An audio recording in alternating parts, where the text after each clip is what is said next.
Bien, bonsoir tout le monde. Comment allez-vous ce soir? Bien, vous avez passé une bonne journée? Super.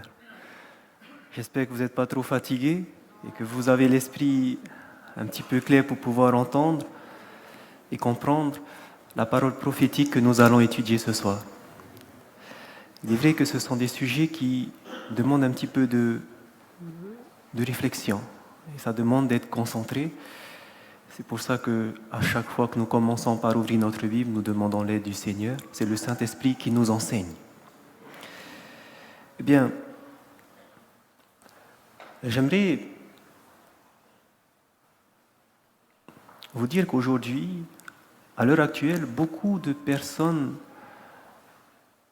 ne croient pas au Seigneur, ne croient pas en Dieu. Et tout simplement, ils ne croient pas en tout ce qui est divin. Mais il y a une chose qui est vraie et qui sera la preuve qu'il existe, le surnaturel. Ici, surtout en Polynésie, on voit beaucoup des cas de possession, par exemple, où on voit des personnes qui ne sont pas eux-mêmes, des personnes qui ont une force surnaturelle parfois, et cela nous montre que il y a des choses surnaturelles autour de nous. On ne peut pas fermer les yeux à ça. Parfois, il y a des maisons où on entend des bruits qui se passent, alors qu'il n'y a personne, pas de présence humaine, et pourtant il y a ces bruits autour. Et ça, c'est la preuve aussi que il y a des choses surnaturelles autour de nous. Mais la question, ça serait plutôt, s'il y a quelque chose de surnaturel, il doit donc y avoir des divinités. Mais quelles sont les divinités en qui nous pouvons croire? Certains diront, nous avons Taharwa, d'autres diront, nous avons Bouddha. Il y a tellement de divinités autour de nous. Et parfois, des personnes, ils sont un petit peu confus avec toutes ces divinités, alors ils vont prendre un peu de chaque et disent, c'est comme ça que je vais faire ma religion. Alors j'aimerais ce soir vous donner un petit raccourci, si parmi nous il y en a qui sont perdus. C'est de vous dire tout simplement de prendre tous les livres sacrés qui décrivent ces divinités. Et vous allez voir que parmi toutes les religions, les grandes religions du monde, parmi tous ces livres sacrés, il y en a un qui va se distinguer des autres. Et ce livre qui va se distinguer, c'est la Bible. Et nous allons voir pourquoi. Avant de l'ouvrir, nous allons demander l'Esprit de Dieu. Nous avons besoin de lui présentement pour comprendre sa parole. Et nous allons comprendre pourquoi la Bible est inspirée. Je vais demander à tous ceux qui le peuvent de se mettre à genoux et nous allons prier.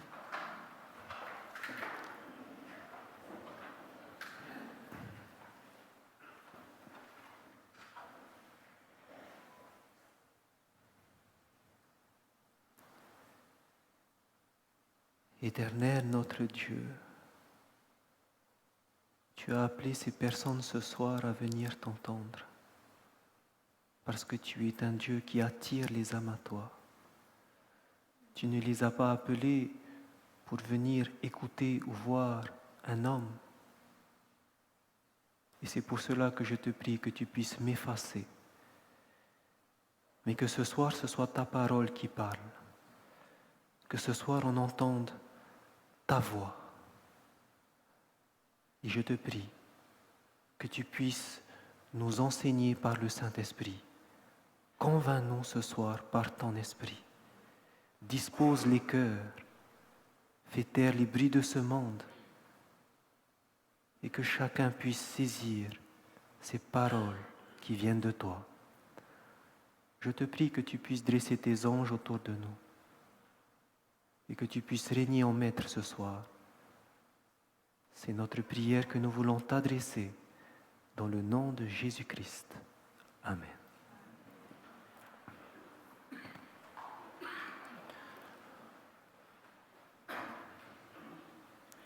tous ceux qui ont leur Bible, j'aimerais vous inviter à prendre dans Ésaïe, chapitre 46. Nous allons voir pourquoi le Dieu de la Bible est le Dieu qui se distingue de toutes les divinités.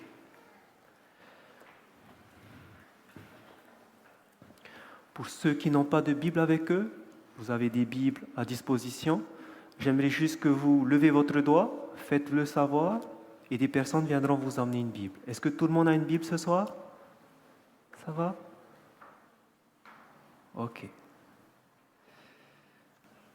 Donc n'hésitez pas à lever le doigt si vous n'avez pas de Bible.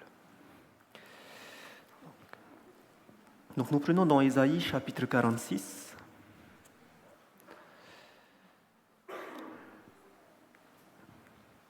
Et nous allons lire le verset 9 et 10. Et ce verset va nous montrer pourquoi le Dieu de la Bible se distingue de Taharwa, se distingue de Bouddha, se distingue de tous les dieux hindous. Ce verset va nous le faire comprendre. Ésaïe chapitre 46, verset 9, il est écrit « Souvenez-vous de ce qui s'est passé dès les temps anciens, car je suis Dieu, et il n'y a point d'autre. Je suis Dieu, et nul n'est semblable à moi. » Maintenant, il va dire pourquoi il est le vrai Dieu et que nul n'est semblable à lui. Nous continuons au verset 10. « Car j'annonce dès le commencement ce qui doit arriver, et longtemps d'avance ce qui n'est pas encore accompli. » Ce qui va faire la différence entre ce Dieu de la Bible avec les autres dieux, c'est que lui peut annoncer des choses qui ne sont pas encore arrivées et ces choses vont s'accomplir. C'est ce que nous avons vu par exemple hier soir avec la prophétie de Daniel chapitre 2. 2600 ans d'histoire annoncée à l'avance. Les autres dieux ne peuvent pas le faire. Vous ne trouverez pas des prophéties aussi détaillées dans tous les autres livres sacrés de toutes les autres religions. C'est ce qui nous confirmera que le Dieu de la Bible est le vrai Dieu. Les autres ne sont pas des dieux. Donc, n'essayez pas de chercher à gauche ou à droite. Le Dieu de la Bible est le vrai Dieu. Ce qu'on appelle le Dieu d'Abraham. Lorsque vous regardez dans le monde, il y en a beaucoup qui ont fait le choix de croire en ce Dieu. Aujourd'hui, actuellement, nous sommes 7 milliards, 7,2 milliards d'habitants. Et sur cette population de la Terre, 44% ne croient pas en ce Dieu. Alors que 56%, cela représente 4 milliards, croient au Dieu d'Abraham. Parmi ces personnes qui croient en ce Dieu d'Abraham, nous avons les 3 principales religions qui sont les musulmans, les juifs et les chrétiens. Ces 3 religions ont pour Dieu le Dieu d'Abraham. Bien sûr, chez les musulmans, ils l'appellent Allah. Mais c'est le Dieu d'Abraham. Mais qu'est-ce qui va faire la différence entre ces 3 religions? La différence entre ces 3 religions, c'est que il y a la religion chrétienne, qui croit au Christ, Jésus. Croit que Jésus est le Messie, alors que les musulmans, ainsi que les juifs, pour eux, le Messie n'est pas encore venu. Donc aujourd'hui, je pense que la plupart qui sont ici, vous êtes chrétiens. Vous croyez en Jésus-Christ. Et nous allons voir maintenant pourquoi c'est important de croire en Jésus-Christ. Est-ce que Jésus-Christ est le Messie? Pourquoi eux ne croient pas au Jésus-Christ? C'est la question qu'on va essayer de répondre. Parce que sachez que il y a 3 ans, il y a une Bible qui a été trouvée à Ankara, qui se trouve en Turquie. Et c'était en 2012, au mois de février, où ça a fait la une sur les médias. Dans le monde des religions, par exemple, un article a été détaillé sur ce livre. On disait que cette Bible qui a été trouvée à Ankara était écrite dans la langue de Jésus en araméen. Et ce livre disait quelque chose, que celui qui a été crucifié, ce n'était pas Jésus, mais c'était Judas. Il disait que le Messie n'était pas encore arrivé, mais qu'il allait venir. Voici ce que cette Bible qui a été trouvée et qui a été datée apparemment d'il y a 1500 ans nous dit. Et là, ça a remis en question un petit peu le fait de se dire, est-ce que cette Bible est vraie ou pas? Est-ce que finalement Jésus c'est le Messie ou pas? Et c'est pour ça que c'est important, si vous croyez en Jésus-Christ, de savoir pourquoi. Vous savez comment Jésus faisait lorsque ses disciples étaient dans le doute? Il y a un moment où ils étaient dans le doute. Ils ont douté que Jésus-Christ était le Messie. Cela s'est passé juste après sa mort. Après sa mort, les disciples qui l'ont quitté étaient tristes, attristés. On pensait que Jésus allait venir et allait renverser le joug romain. Mais non, ce n'est pas ce qu'il a fait. Est-ce que c'était le Messie? Ce que Jésus va faire lorsqu'il va ressusciter. La Bible nous dit qu'il va faire quelque chose et c'est la même procédure que nous allons faire. Prenez dans Luc chapitre 24. Lorsqu'on est dans les doutes, lorsque les disciples étaient dans les doutes, qu'est-ce que Jésus a fait? Luc chapitre 24.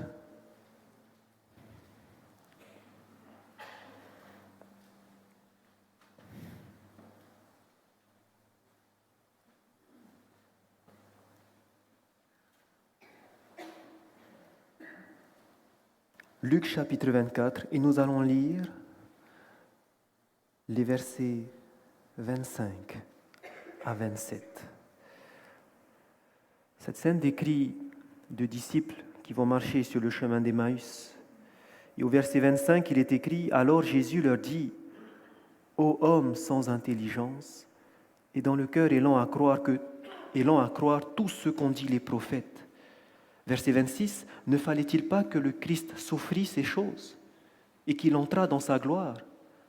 Le verset 27, « Et commençant par Moïse et par tous les prophètes, il leur expliqua dans toutes les Écritures ce qui le concernait. » Alors que les disciples étaient troublés, étaient dans le doute, comment est-ce que Jésus va réconforter ses disciples? Il va leur parler de ce que Moïse ainsi que tous les prophètes ont dit au sujet du Messie et qui se sont accomplis en Jésus-Christ. Quand ils vont lire ce que Moïse a écrit, ce que les psaumes ont écrit, ce que les prophètes ont écrit, qu'ils ont annoncé des années à l'avance ce qui va se passer et que Jésus, par sa mort, a accompli tout ce qui a été dit, regardez ce qui va se passer au verset 32. Et ils se dirent l'un à l'autre, « Notre cœur ne brûlait-il pas au-dedans de nous lorsqu'il nous parlait en chemin et nous expliquait les Écritures ?» Ça les a encouragés, tout simplement. Et c'est ce que nous allons faire ce soir. Si aujourd'hui nous doutons, si Jésus-Christ est le Messie, nous aurons la preuve lorsque nous allons étudier les prophéties le concernant. Et une des prophéties que nous allons étudier ce soir, c'est une des prophéties aussi qui est les plus remarquables. C'est une prophétie au sujet des 70 semaines de Daniel, chapitre 9. Cette prophétie se trouve dans Daniel, chapitre 9. Et vous allez voir qu'elle va nous renseigner si Jésus était réellement le Messie. Daniel, chapitre 9.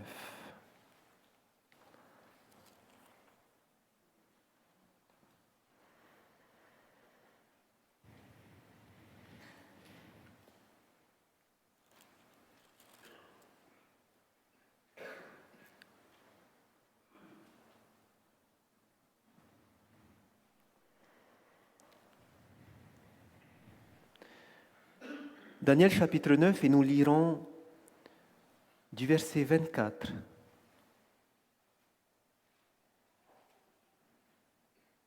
au verset 27.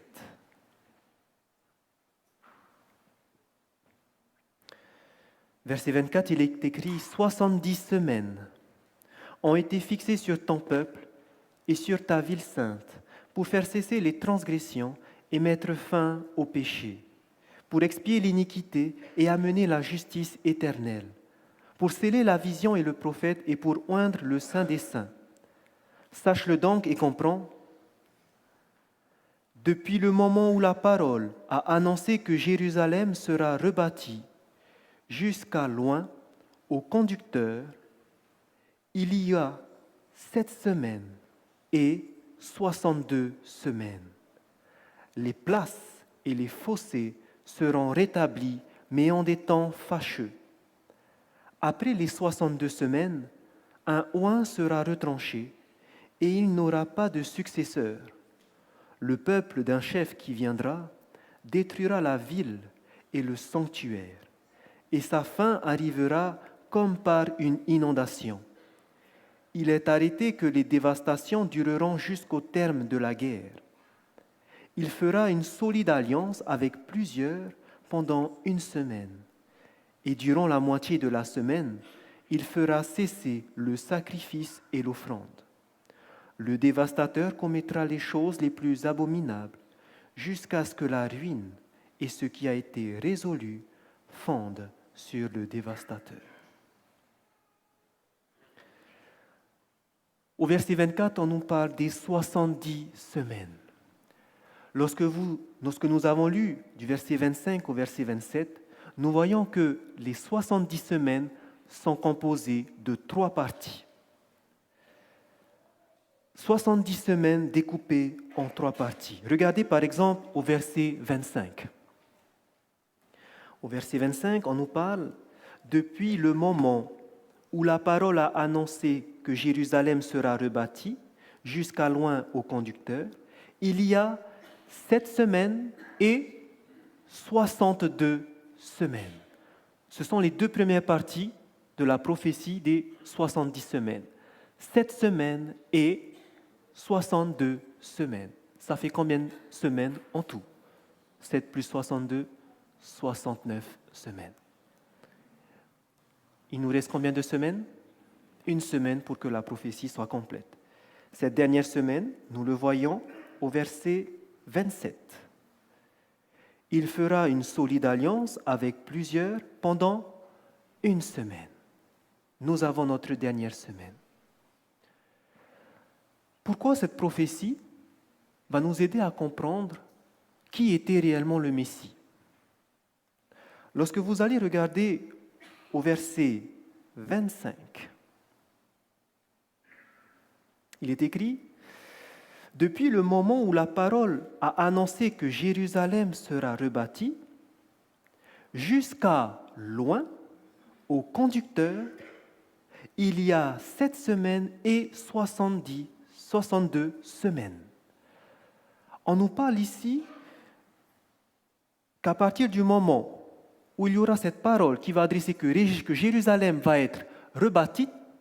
Pourquoi rebâtie? Souvenez-vous que nous étions à Babylone, que le temple de Jérusalem a été détruit, qu'il ne reste plus rien, et qu'on nous dit, à partir du moment où on va dire « c'est bon, vous pouvez aller reconstruire Jérusalem », à partir de ce moment-là, jusqu'à loin, il y aura 7 semaines et 62 semaines. Loin, le mot utilisé en hébreu ici est le mot Mashiach, qui signifie Messie. Dans la Septante, en grec, le mot qui est utilisé, c'est le mot Christos, qui a donné le mot Christ.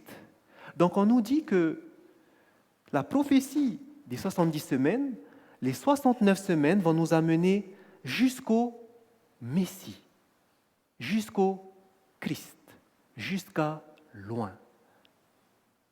Voici pourquoi cette prophétie est importante. Est-ce que Jésus va accomplir cette prophétie?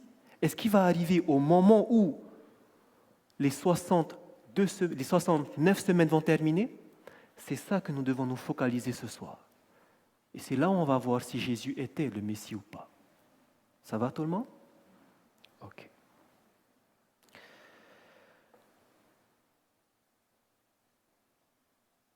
Le départ de cette prophétie, verset 25, c'était la parole qui a annoncé que Jérusalem sera rebâtie. Le point de départ, c'est cette parole qui va annoncer qu'on peut rebâtir Jérusalem. Dans Esdras chapitre 6 et chapitre 7, vous allez voir que cela va se réaliser avec Cyrus, Darius et Artaxerxès. Ce sont les trois rois qui vont accepter que Jérusalem soit rebâtie. Ils vont accepter que le peuple de Dieu qui était en captivité à Babylone retourne à Jérusalem pour rebâtir le temple.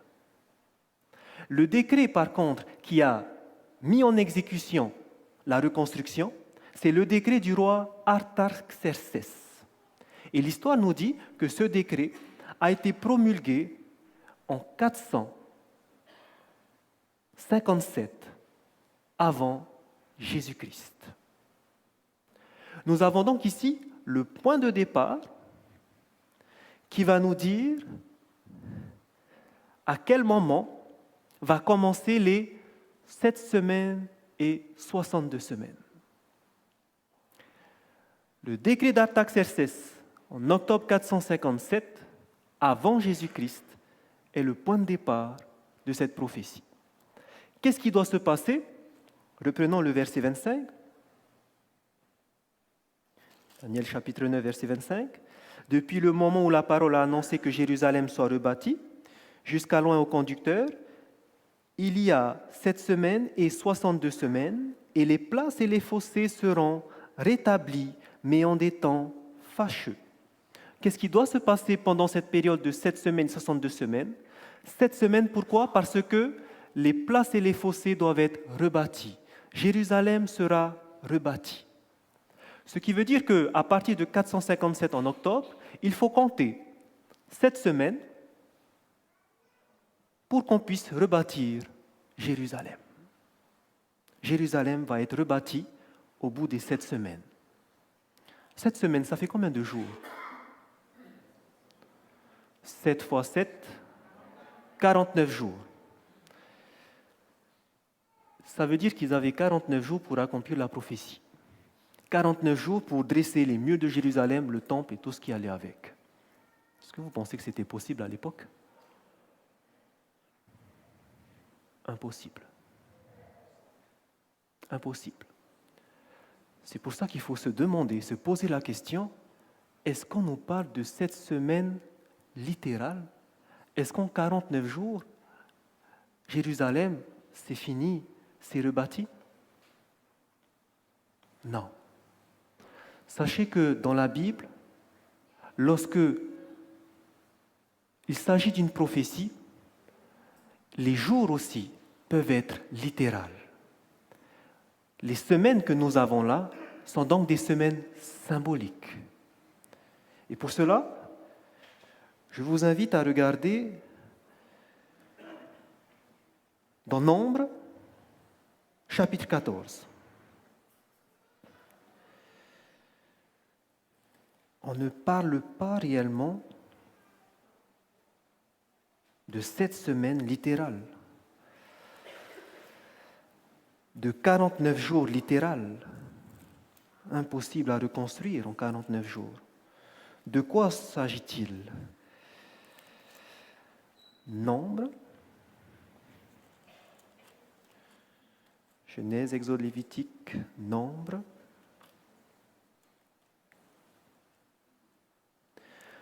Chapitre 14.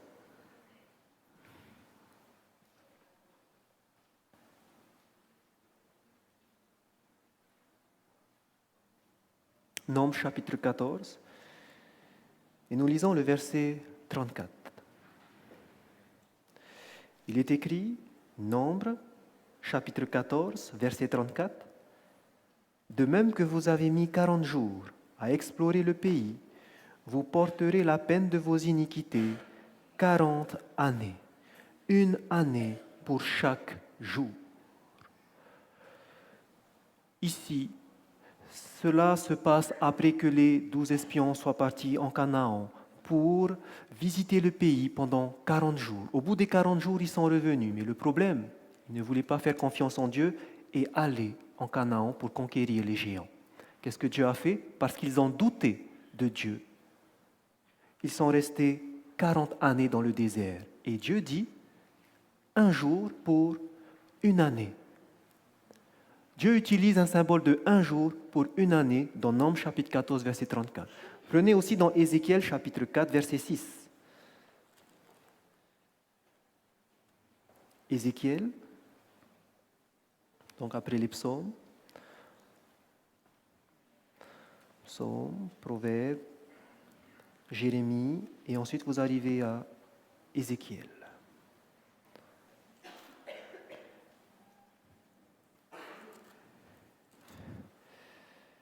Donc après les psaumes, vous avez le livre des Proverbes. Ensuite, vous avez Ésaïe, Jérémie, Lamentation, et vous arrivez sur Ézéchiel. Et on va regarder au chapitre 4.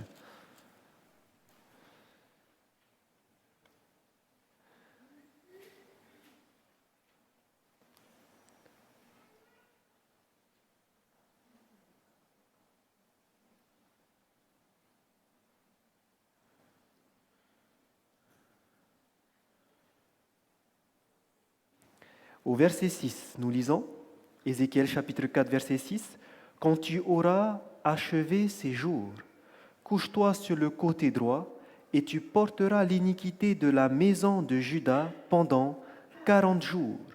Je t'impose un jour pour chaque année. » Même chose.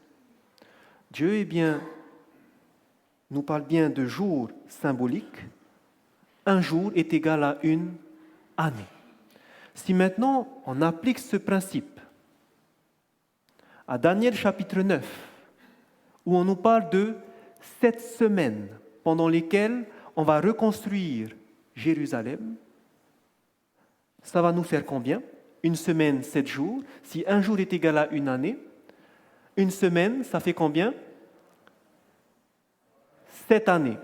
Si on prend maintenant les 7 semaines, ça nous fait 49 jours, soit 49 années. Est-ce qu'en 49 années, c'est possible de le faire? Oui, même plus ce qu'il ne faut. Et vous lirez dans l'histoire de la reconstruction que ça a eu du mal à terminer. C'est pour ça qu'ils ont mis autant de temps. Donc finalement, les 7 semaines n'étaient pas des semaines littérales, mais pour arriver à la fin des 7 semaines, il fallait ajouter 49 années à partir de 457 avant Jésus-Christ. On arrive à quelle date? Si on ajoute 49 à 457, alors là, il faut faire un calcul. On part de moins 457, il faut remonter plus 49. C'est comme si vous faites 457 moins 49. 9, j'ai entendu. 408, super, c'est ça. 408, on arrive à la reconstruction de Jérusalem. C'est ce qui s'est passé dans l'histoire, c'est confirmé que Jérusalem a été reconstruite en 408, totalement. Finalement, ce n'est pas ce qui nous intéressait. Au moins, on sait qu'un jour est égal à une année. Mais maintenant, ce qui nous intéresse, c'est quoi?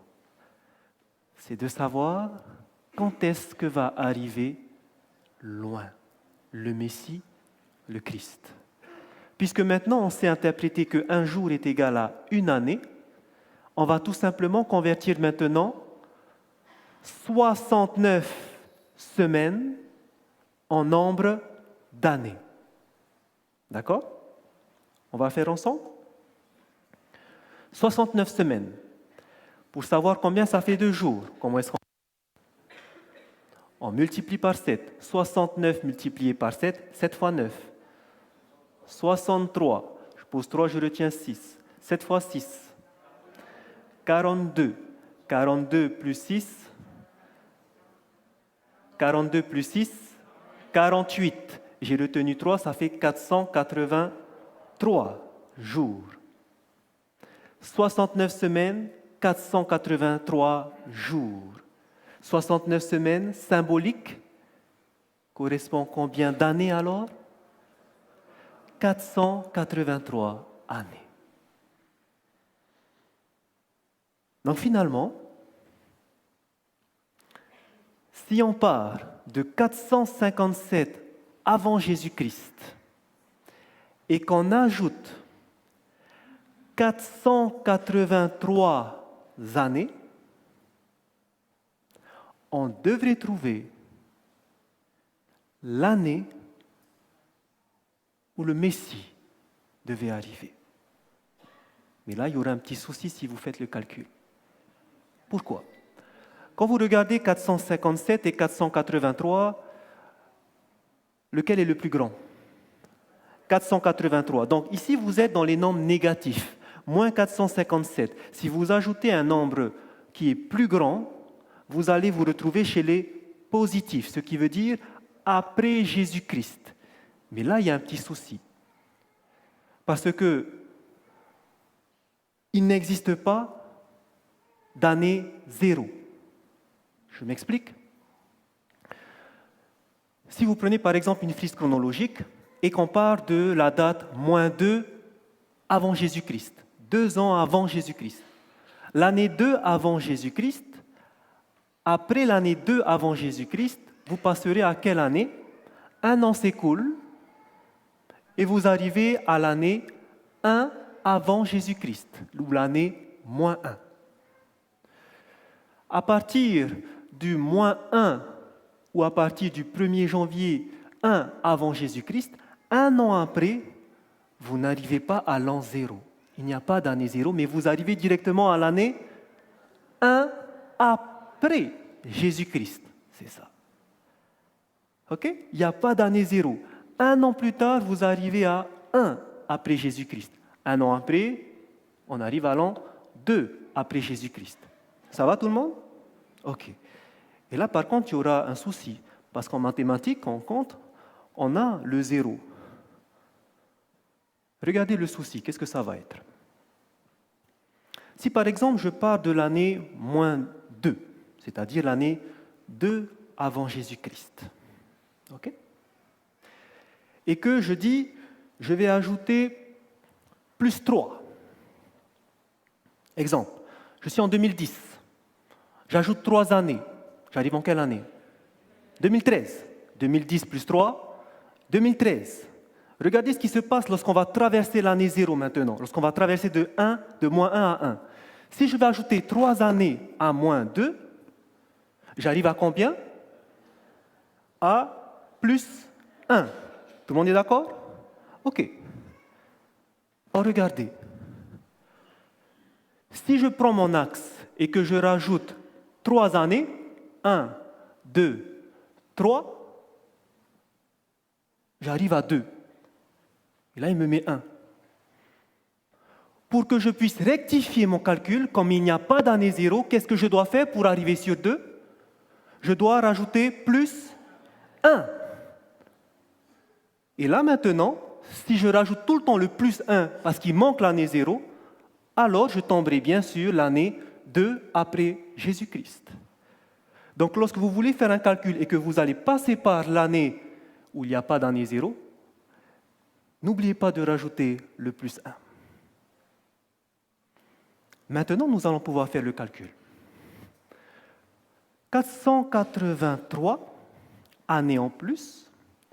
Et qu'est-ce qu'il faut rajouter pour tomber sur la bonne date? +1. Faisons le calcul. Moins 457 plus 483 plus 1. Si on pose 483 moins 457, on calcule ensemble. Je pose 1. 13 moins 7. 6. J'ai posé 1, donc ça fait 6. 8 moins 6, 2.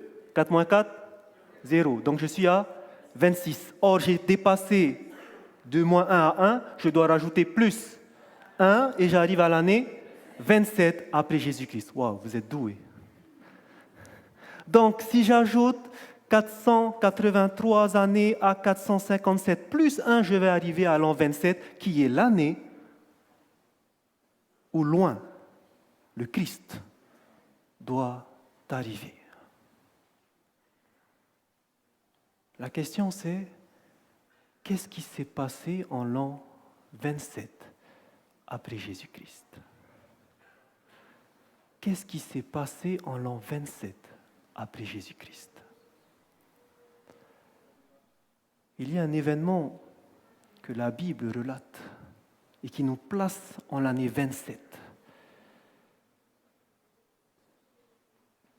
Et c'est ce qui est beau dans la Bible, c'est que les écrivains, un des écrivains en tout cas, a précisé les dates pour que ceux qui ne connaissent pas la Bible puissent retrouver cette date. Et cet écrivain, c'est Luc. Dans Luc, nous allons prendre Luc, chapitre 3.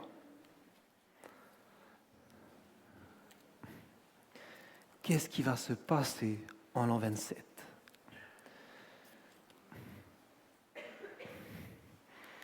Nous qui sommes 2000 ans plus tard de l'an 27, ce verset a permis de trouver ce qui s'est passé en l'an 27. Luc chapitre 3. Nous lisons le verset 1. Luc chapitre 3, le verset 1. Il est écrit: la 15e année du règne de Tibère César, lorsque Ponce Pilate était gouverneur de la Judée, Hérode, tétrarque de la Galilée, etc., etc. La 15e année du règne de Tibère César. Luc a précisé la 15e année du règne de Tibère César. Cette date-là, si on prend à partir du moment où Tibère César a commencé à régner, Tibère César, selon les historiens, a commencé son règne à partir de l'année 12 après Jésus-Christ. Ce qui veut dire que si vous arrivez à la 15e année de son règne, comme on est après Jésus-Christ, 12 plus 15, on arrive à 27. Luc a pris le temps de préciser ça. On est à l'an 27. Et maintenant, qu'est-ce qui se passe lors de cette année 27, la 15e année du règne de Tibère César? Qu'est-ce qui se passe?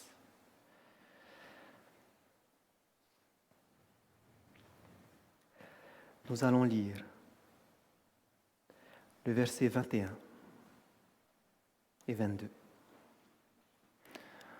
La Bible nous parle d'un homme appelé Jean qui était au Jourdain.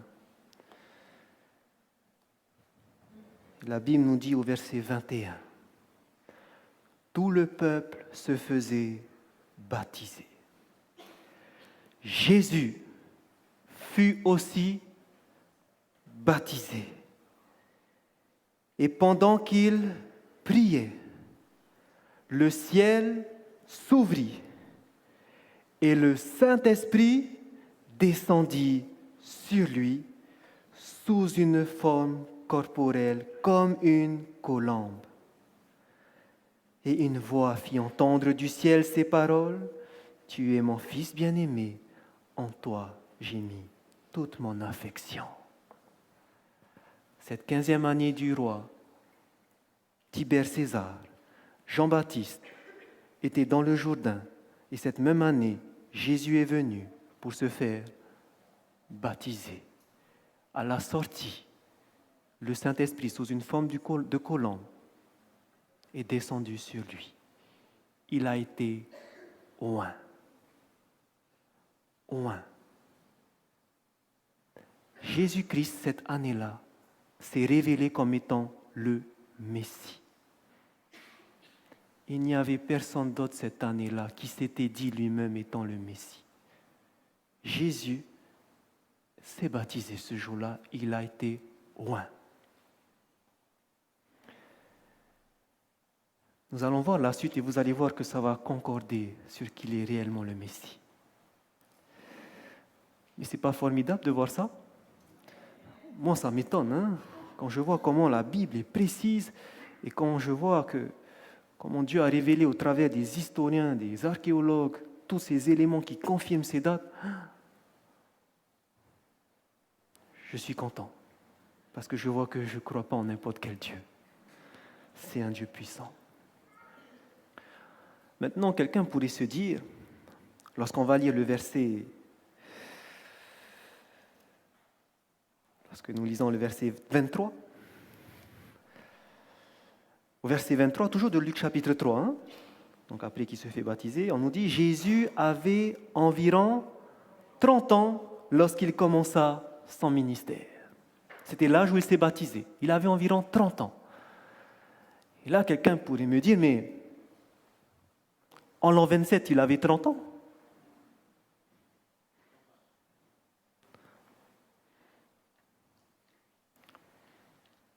Si en l'an 27, il avait 30 ans, il serait né en quelle date alors? « 27, vous enlevez 3, parce que 27 plus 3, ça fait 30. Donc 27, vous enlevez 3 et vous ajoutez 1. On arrive à moins 4 avant Jésus-Christ. Si la Bible nous dit qu'il avait 30 ans en l'an 27, ça voudrait dire qu'il est né en 4 avant Jésus-Christ. Pourquoi ça ne colle pas? Eh bien, sachez que lorsqu'on a commencé à dater la naissance de Jésus, c'était très approximatif.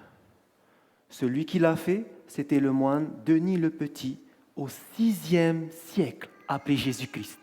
L'histoire nous dit que la date de naissance de Jésus a été fixée le 25 décembre précédant l'an 1, c'est-à-dire en moins 1 avant Jésus-Christ, le 25 décembre, on a fixé cette date comme étant la naissance de Jésus, et celui qui l'a fixé, c'était 600 ans après que Jésus était venu sur cette terre, et c'est le moine Denis le Petit. Il n'avait pas encore toutes les sources historiques qu'on a aujourd'hui. C'était très approximatif. Mais aujourd'hui, avec toutes les recherches qui ont été faites, toutes les preuves archéologiques qui ont été trouvées, il n'y a aucun doute. Les historiens maintenant confirment que oui, Jésus était bien né en moins 4 ans avant Jésus-Christ, et non moins 1. Donc vous n'avez pas de doute. Faites des recherches sur Internet, vous allez voir, c'est confirmé. Jésus est né en moins 4. Donc, pas de doute. Les choses sont remises en place, on devrait dire moins 4. On devrait tout décaler de 4 ans du coup. Hein? Bien. Nous venons de voir la prophétie qui nous disait 7 semaines et 62 semaines, à partir du moment où la parole a annoncé que Jérusalem sera rebâtie, va venir loin. Cela s'est réalisé en Jésus. La prophétie n'est pas terminée. Vous allez voir que la dernière semaine va confirmer encore plus que Jésus était bien le Messie. Retournons dans Daniel chapitre 9.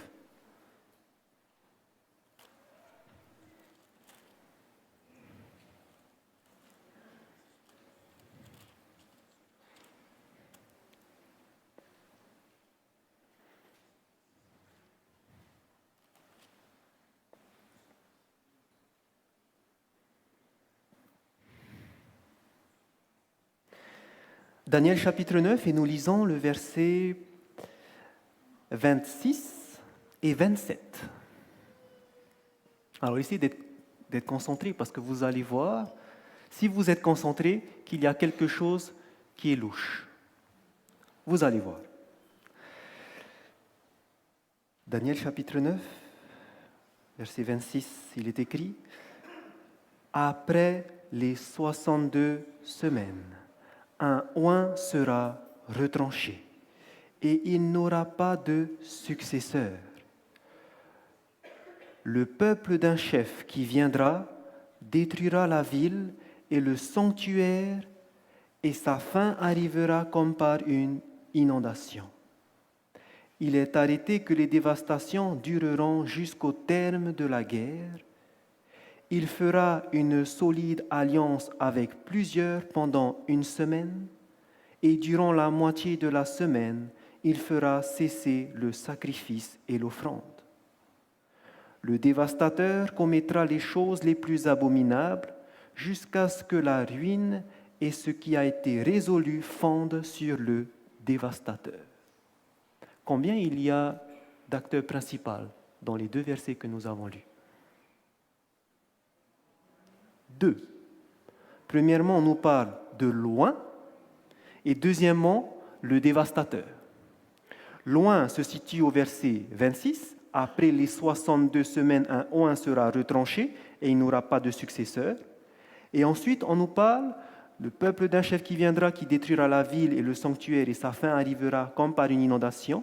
Il est arrêté que les dévastations dureront jusqu'au terme de la guerre. Il fera une solide alliance. Donc, on parle toujours du peuple du chef qui est le dévastateur jusqu'au verset 27 à la fin. Lorsqu'on le lit comme ça, vous allez voir qu'on va perdre l'essentiel et ce que cette prophétie veut dire. Pourquoi? Je m'explique. Dans la Bible, lorsque Dieu veut souligner un événement, il ne peut pas écrire en caractère gras. Il ne peut pas le surligner ni le souligner, mais il a une méthode pour ça. Pour que les étudiants de la Bible puissent voir qu'il y a quelque chose d'important à retenir, Dieu utilise une figure de style qu'on va voir une centaine de fois dans la Bible. Cette figure de style, c'est ce qu'on appelle la forme chiastique. Chiastique qui vient de chi. Chi, c'est la lettre X en grec. La forme chiastique, c'est tout simplement de croiser des phrases. Je vous donne un exemple. Dans Matthieu chapitre 23, verset 12, il est écrit « Quiconque s'élèvera sera abaissé, et quiconque s'abaissera sera élevé. » Vous retrouvez ici « élevé »,« élevé ». Sera abaissé, abaissera. Vous avez des mots qui sont croisés. Ce sont les mêmes mots, mais qui sont croisés. C'est une figure de style qui va revenir plusieurs fois. Parfois, c'est un paragraphe où c'est en forme chiastique. Parfois, c'est tout un livre en forme chiastique. Et ça, il faut faire très attention. Et lorsque vous allez lire Daniel chapitre 9, le verset 26 et 27, nous retrouvons cette forme chiastique. Ce qu'il faut retenir, c'est qu'il ne faut pas lire de façon linéaire, mais que dans le verset 26 et 27, vous aurez aussi des phrases qui sont croisées. Ça va donner quoi si on croise le verset 26 et 27? Voici le verset 26. Après les 62 semaines, un oint sera retranché et il n'aura pas de successeur. Juste après, on parle du deuxième acteur, le peuple d'un chef qui viendra et qui va détruire la ville et le sanctuaire. Et maintenant, lorsque vous le prenez le verset 27, là, vous aurez le croisement. Celui qui va faire une solide alliance avec plusieurs, ce n'est pas le dévastateur. Mais ça revient avec loin. Ce qui veut dire que ça doit être loin, le Messie, qui devra faire une solide alliance avec plusieurs pendant une semaine. Et qui, durant la moitié de la semaine, fera cesser le sacrifice et l'offrande. À la fin du verset, par contre, on reprend sur le dévastateur, qui était ici, qui va commettre les choses les plus abominables jusqu'à ce que la ruine et ce qui a été résolu fondent sur le dévastateur.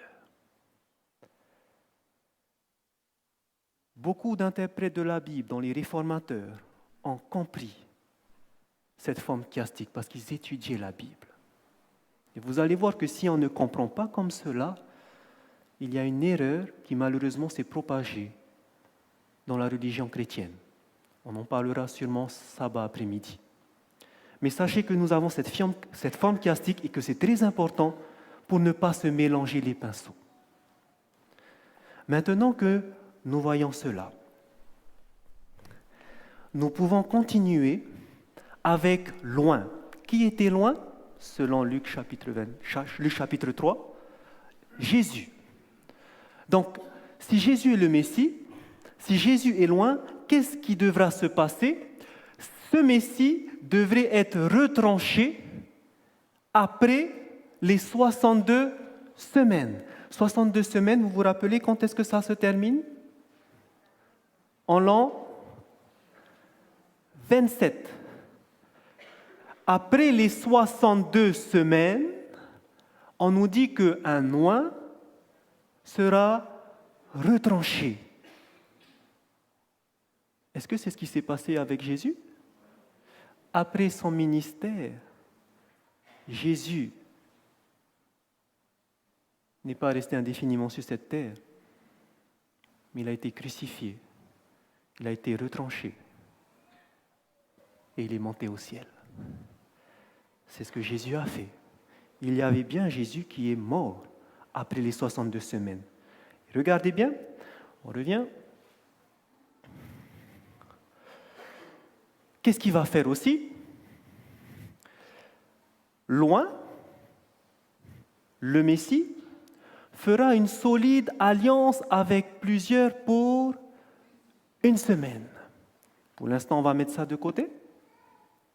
Et durant la moitié de cette semaine, il fera cesser le sacrifice et l'offrande.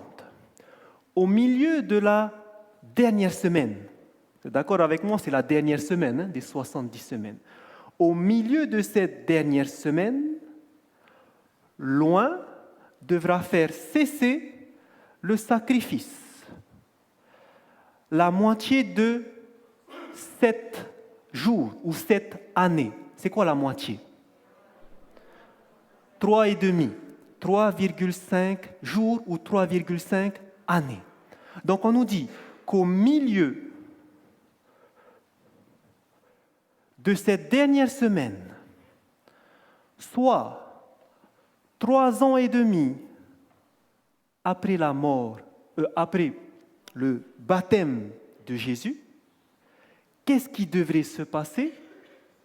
Il doit faire cesser le sacrifice. Qu'est-ce qui s'est passé 3 ans et demi après que Jésus ait commencé son ministère? Vous allez voir que son ministère, dans la Bible, il a vécu 4 Pâques. La dernière Pâques, c'était 3 ans et demi après, va se terminer en avril 31, exactement 3 ans et demi après. Son ministère se termine. Pourquoi? Qu'est-ce qui s'est passé? Parce qu'en ce temps-là, c'était la Pâque, on offrait des sacrifices. Ce sacrifice qu'on offrait, c'était pour nous rappeler la sortie d'Égypte. Non seulement, ça nous rappelait aussi l'agneau pascal, celui qui doit ôter le péché, ça rappelait aussi le ministère que les prêtres faisaient pour ôter le péché du peuple. Et qu'est-ce qui va se passer en avril 31? J'ai montré la diapo plus tôt. À la Pâque, ce qui s'est passé,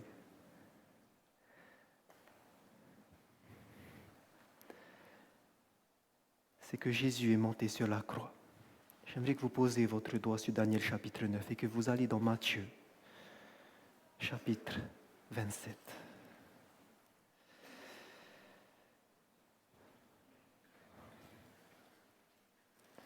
Qu'est-ce qui s'est passé à cette Pâque où Jésus est monté sur cette croix?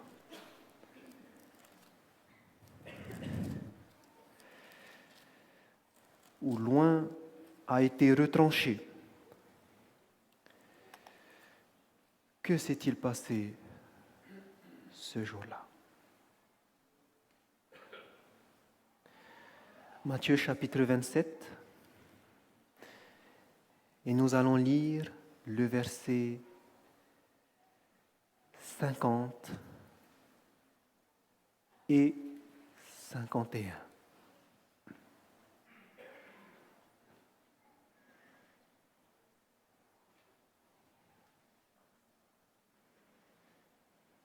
Matthieu chapitre 27, versets 50 et 51. Cela s'est passé à la Pâque, 3 ans et demi après son ministère. Jésus a été crucifié. Et au verset 50 de Matthieu chapitre 27, il est écrit « Jésus poussa de nouveau un grand cri et rendit l'esprit. » Au moment où Jésus a rendu le souffle de vie, au verset 51, il est écrit « Et voici, au même instant, le voile du temple se déchira en deux, depuis le haut jusqu'en bas, et la terre trembla. » Le voile du temple se déchira. Ce voile, ce qu'on appelait le voile à cette époque, c'était ce qu'il y avait dans le temple, le sanctuaire, ce voile qui séparait le lieu saint du lieu très saint, les deux lieux qui se trouvaient dans le sanctuaire. Le voile s'est déchiré en deux, du haut vers le bas. Pour nous dire que ce n'était pas des hommes qui en tiraient, parce que si c'était des hommes qui tiraient, ça va déchirer du bas vers le haut. D'ailleurs, certains disent que c'était impossible de tirer, on pouvait attacher de chaque côté 10 chevaux de chaque côté, c'était indéchirable. Mais là, on nous dit que ça va se déchirer du haut vers le bas. Ce qui s'est fait de façon surnaturelle. Dieu a déchiré le voile. Pourquoi ? Parce que c'était sur ce voile qu'était aspergé le sang du bouc pour purifier le sanctuaire. Le sang qui devait purifier. Ce sang a trouvé son accomplissement en Jésus-Christ. Quand Jésus-Christ a rendu l'âme, à ce moment-là, l'agneau, le vrai agneau de Dieu, qui devait ôter le péché du monde, est mort. C'est pour cela qu'au même moment où il a expiré, le voile s'est déchiré pour dire que c'est fini les sacrifices. C'est pour cela que dans la prophétie de Daniel chapitre 9, on nous dit, au milieu de la semaine, il fera cesser le sacrifice. C'est ce qui s'est passé à la Pâque d'avril de l'an 31. Quand Jésus est mort, les sacrifices, Dieu a fait cesser les sacrifices. Le voile s'est déchiré. Vous voyez un petit peu comment c'est beau, comment ça se réalise en Jésus-Christ. À la Pâque de l'an 31, il n'y avait personne d'autre, à part 2 autres brigands qui ne se sont pas dit Messie. Mais le Messie qui 3 ans et demi avant s'est fait oindre du Saint-Esprit, lui, 3 ans et demi après, est mort sur la croix. Qu'est-ce qu'il doit faire ensuite ? Il va faire cesser le sacrifice et l'offrande. Il nous manque cette partie-là que le Messie doit accomplir. Il fera une solide alliance avec plusieurs pour 1 semaine. Combien d'années ? 7 années. Pendant 7 années, après les 62 semaines, Jésus devait faire une solide alliance avec plusieurs. Quelle est cette alliance que Jésus devait faire avec plusieurs? Lorsque vous allez voir le ministère de Jésus, ce qui va commencer son ministère, vous allez voir que Jésus n'est pas allé évangéliser aux 4 coins de la terre, mais qu'il est resté autour de Jérusalem, dans la Judée, toujours vers ces endroits. Pourquoi ? Pourquoi dans cette Palestine de l'époque ? Parce que c'était là où étaient les Juifs. Et lorsqu'il va dire à ses disciples d'annoncer l'Évangile, remarquez ce qu'il leur dira. Dans Matthieu chapitre 10,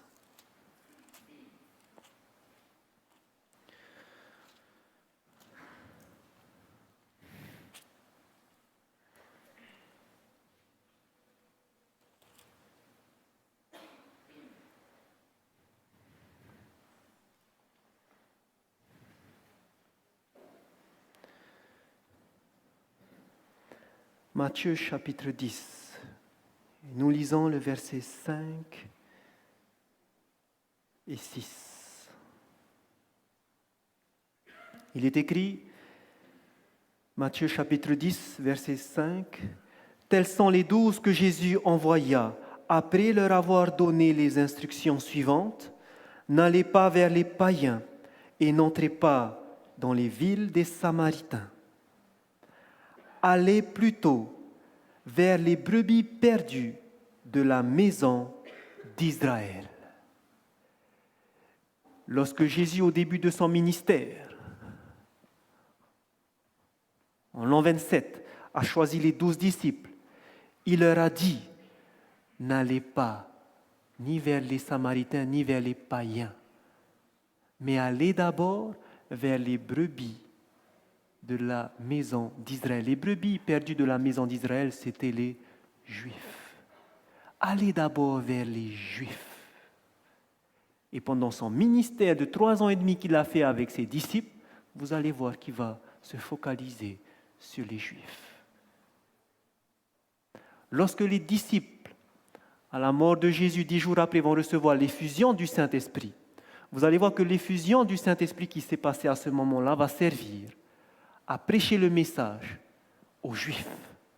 Beaucoup de Juifs seront touchés à cette année-là. Et vous allez voir que l'œuvre va continuer. Et vous allez voir que dans Actes chapitre 7, que même 3 ans et demi après, beaucoup ont continué à accepter Jésus-Christ. L'œuvre devait se faire pendant 7 années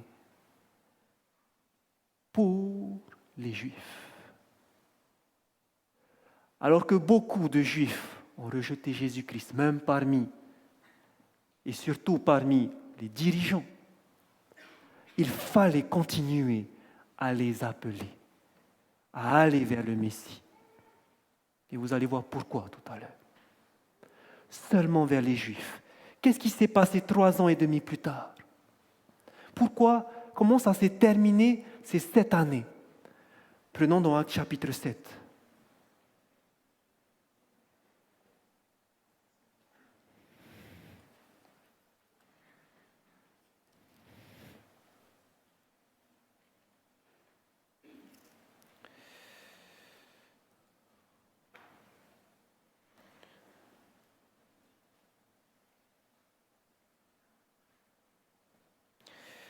Juste avant, vous pouvez voir dans Actes chapitre 6 d'abord. Nous allons confirmer que pendant ces 3 années et demie après la mort de Jésus, l'évangile continue à être prêché aux Juifs. Actes chapitre 6, au verset 7. Actes chapitre 6, le verset 7, il est écrit « La parole de Dieu se répandait de plus en plus. Le nombre des disciples augmentait beaucoup à Jérusalem et une grande foule de sacrificateurs obéissait à la foi. » Donc oui, l'évangile a été prêché avec puissance après l'effusion du Saint-Esprit. Même 3 ans et demi après, beaucoup ont accepté l'évangile. Mais regardez ce qui va se passer, ce qui va marquer la fin des 3 ans et demi. Dans Actes chapitre 7,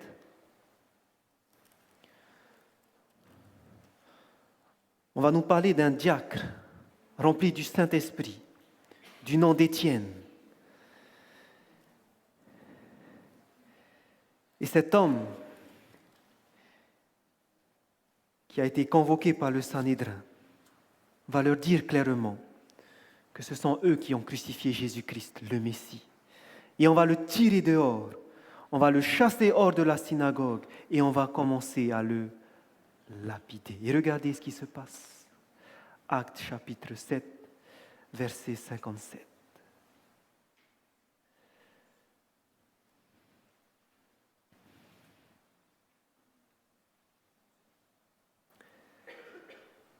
Il est écrit « Ils poussèrent alors de grands cris en se bouchant les oreilles Et ils se précipitèrent tous ensemble sur lui, le traînèrent hors de la ville et le lapidèrent.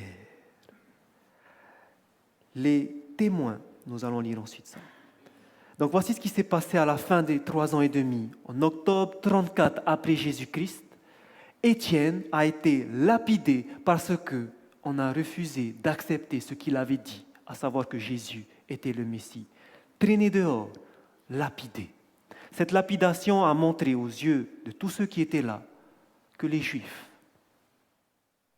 ont refusé le Messie. C'est pour ça que l'Évangile va être cessé à partir de ce moment-là d'être envoyé aux Juifs, mais que maintenant, il va commencer à se tourner vers les païens. Parce que qui était là à ce moment où Étienne a été lapidé? Continuons à lire le verset 57.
N'ont pas tout de suite commencé à aller vers les païens.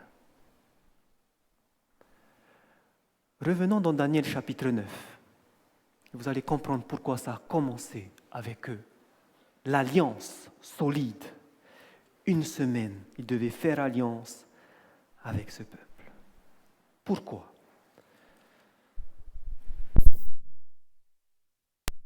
Excusez-moi. Et on va aller dans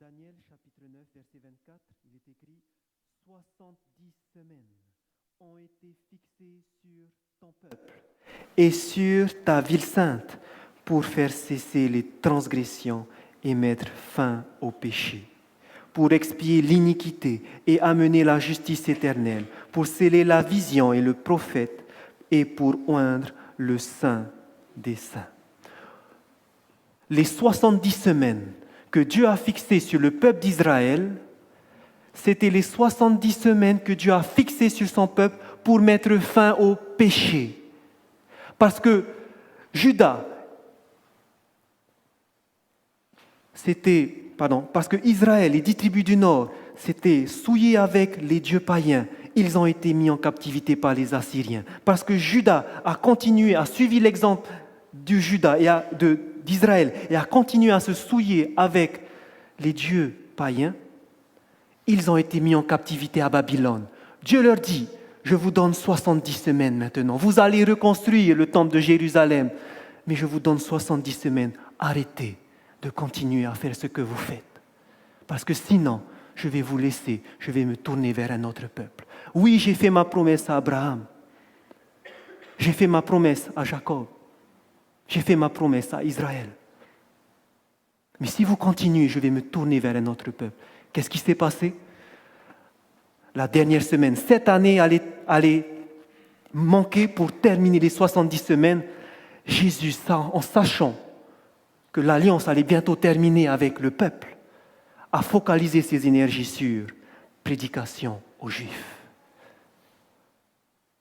Prédication aux Juifs. Parce que leur temps de probation allait bientôt s'arrêter. Et qu'est-ce qui s'est passé le jour de la lapidation d'Étienne? Alors qu'ils ont refusé, regardez l'événement qui va se passer au ciel maintenant. Dans Actes chapitre 7. Donc si vous avez gardé votre doigt dans Actes chapitre 7,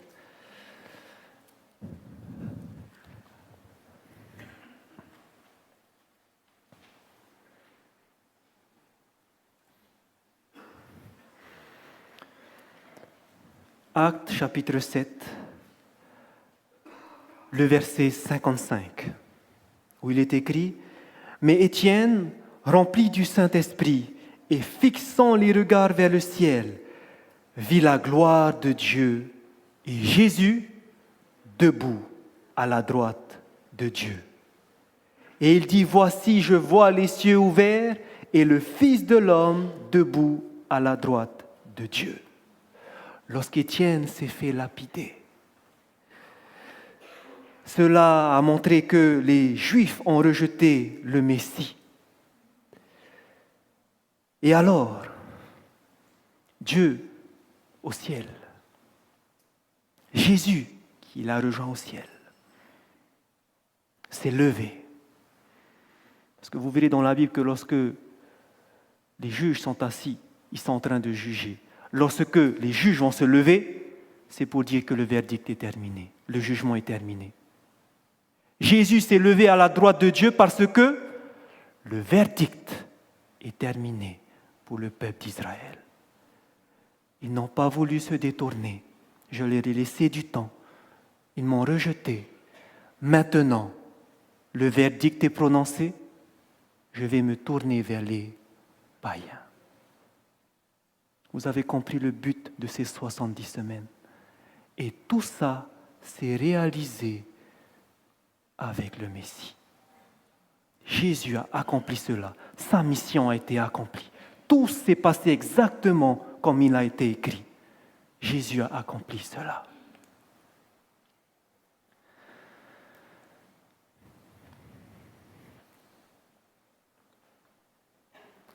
Maintenant, il va rester une partie.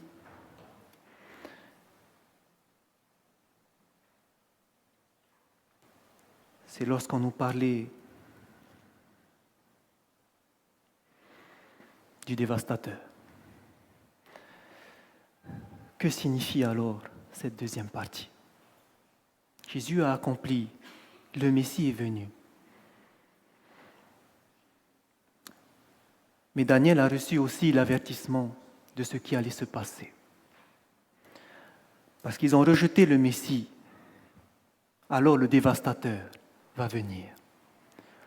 Le peuple d'un chef qui viendra détruira la ville et le sanctuaire. Et sa fin arrivera comme par une inondation. Il est arrêté que les dévastations dureront jusqu'au terme de la guerre. Et le dévastateur commettra les choses les plus abominables jusqu'à ce que la ruine et ce qui a été résolu fondent sur le dévastateur. La Bible nous dit qu'il y aura un peuple, le peuple d'un chef, un dévastateur qui viendra pour détruire la ville qui a été reconstruite.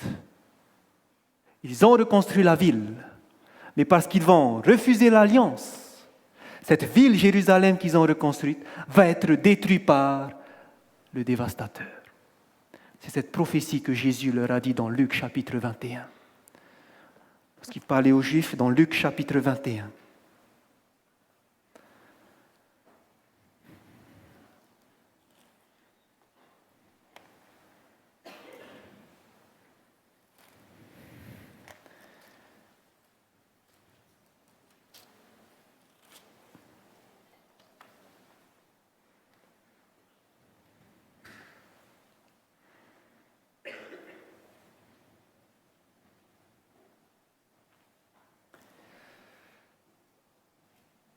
Luc chapitre 21, nous allons lire le verset 20 à 22.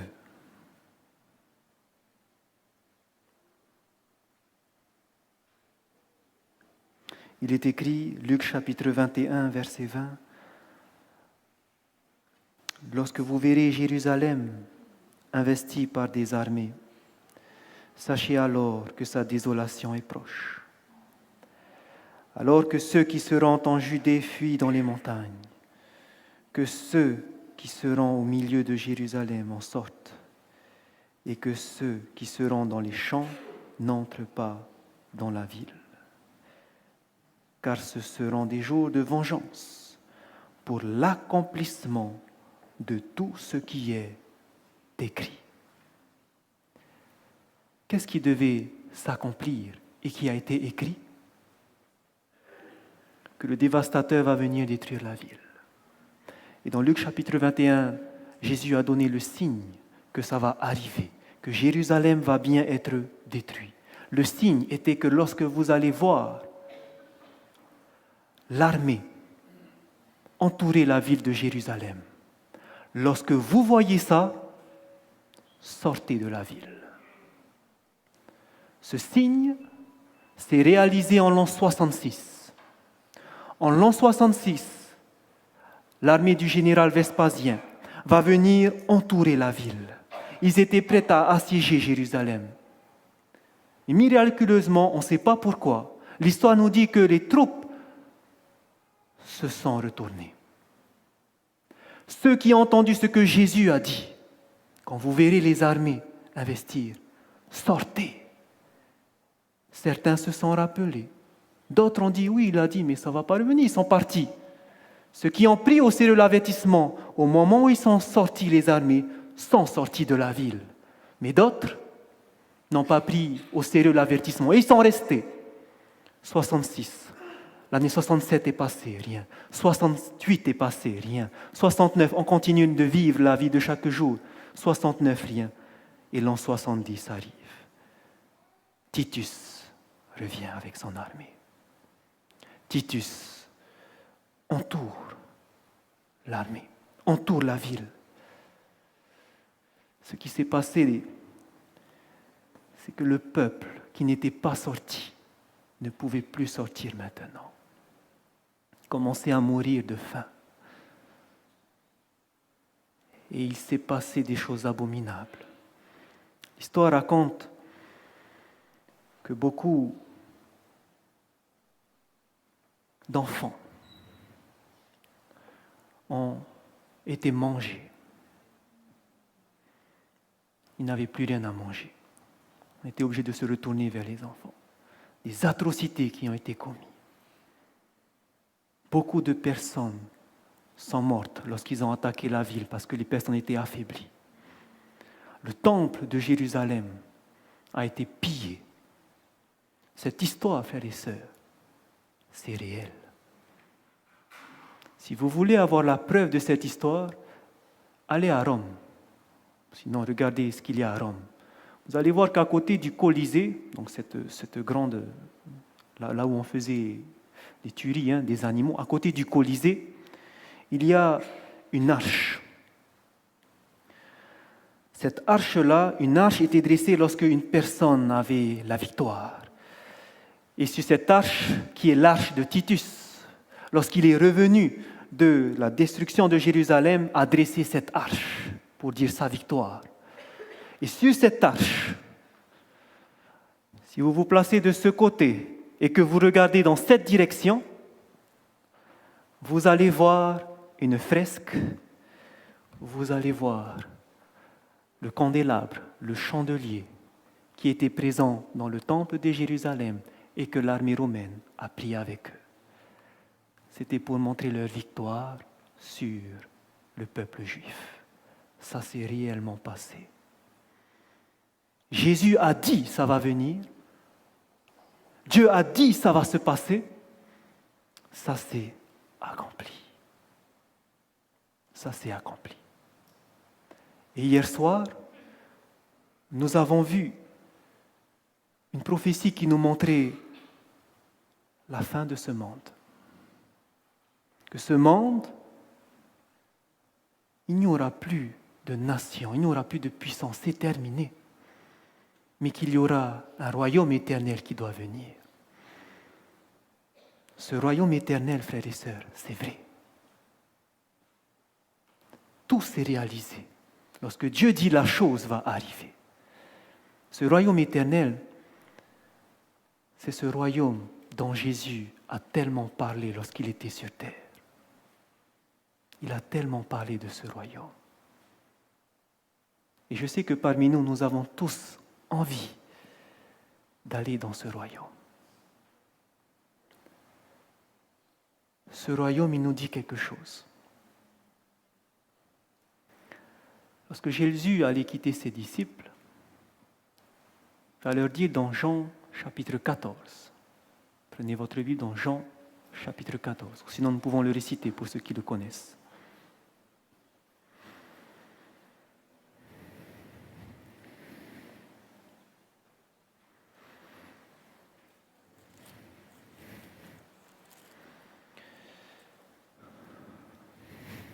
Jean chapitre 14.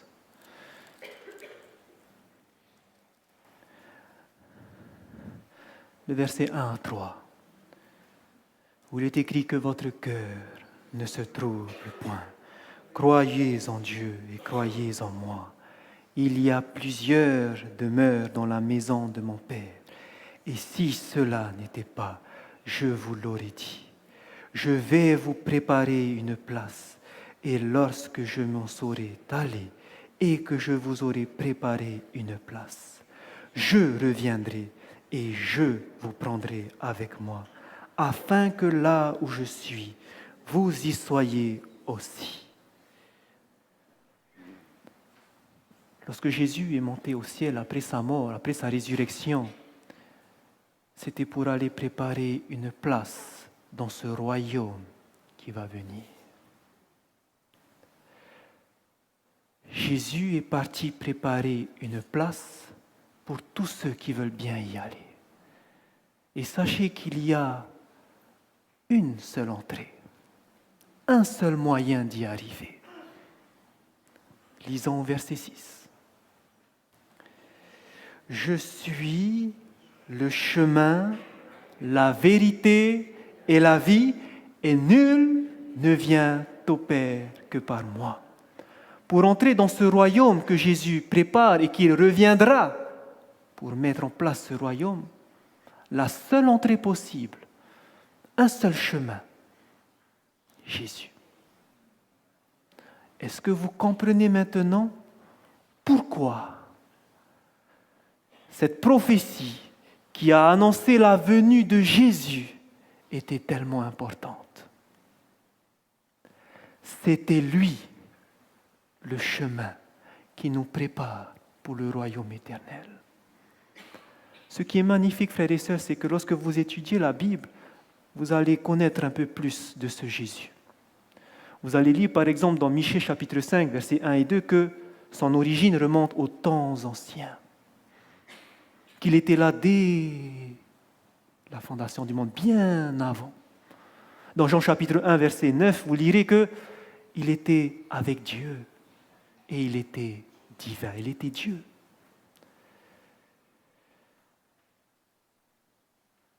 Et maintenant, on se pose la question, mais pourquoi ce Dieu, pourquoi celui qui était un avec Dieu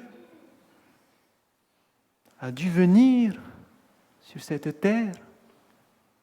Pourquoi? Pourquoi? Il a tout dit ce qui allait se passer, il est venu accomplir ce qu'il a été dit. Il a dit qu'il allait mourir 3 ans et demi à la Pâque. Cela s'est passé à sa mort lorsqu'il a rendu l'âme. Il a dit tout est accompli parce qu'il est mort au temps marqué. Pourquoi il est venu faire tout ça alors qu'il était divin? C'est parce que il y avait cette vie éternelle à gagner et qu'il est venu pour vous l'offrir. C'est pour cela. Parce que la Bible nous dit que à cause de nos premiers parents, le péché est entré. Et que pour que chacun, qui malheureusement avons hérité de cette nature pécheresse et qui malheureusement, méritant cette mort éternelle, cette séparation totale avec Dieu, nous qui ne méritons rien mais que la mort, il a fallu que l'être divin vienne sur cette terre, prenne la forme d'un serviteur et soit rendu le plus humble des plus humbles et subit ce châtiment le plus atroce, la croix. C'est parce que c'était réel le péché. Il fallait ce sacrifice. Ça s'est accompli comme la prophétie l'a dit. Cet homme Jésus-Christ était bien le Messie. Cet homme Jésus-Christ nous offre la vie éternelle. Si aujourd'hui nous en avons marre de ce monde, nous avons assez de ces frustrations, de ces tristesses, si aujourd'hui nous avons assez de courir à gauche, à droite, frères et sœurs, ne perdez pas votre temps.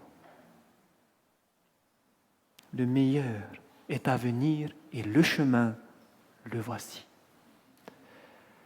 Que chacun, nous puissions faire le bon choix. Ce choix-là, personne ne vous forcera. La parole de Dieu nous montre simplement. La prophétie est là pour nous montrer ce qui s'est passé. Nous montre que ce monde où nous allons a une fin. La prophétie nous montre que la solution, Dieu le donne. Et maintenant, le choix, c'est à vous de le faire. Je prie que chacun, vous puissiez prendre plus de temps à connaître encore mieux ce Jésus, à connaître encore mieux ce Dieu, pour que vous puissiez tomber amoureux de ce Dieu et que vous puissiez vivre avec lui chaque jour. C'est ma prière pour chacun de vous, frères et sœurs. Que le Seigneur vous bénisse. Amen.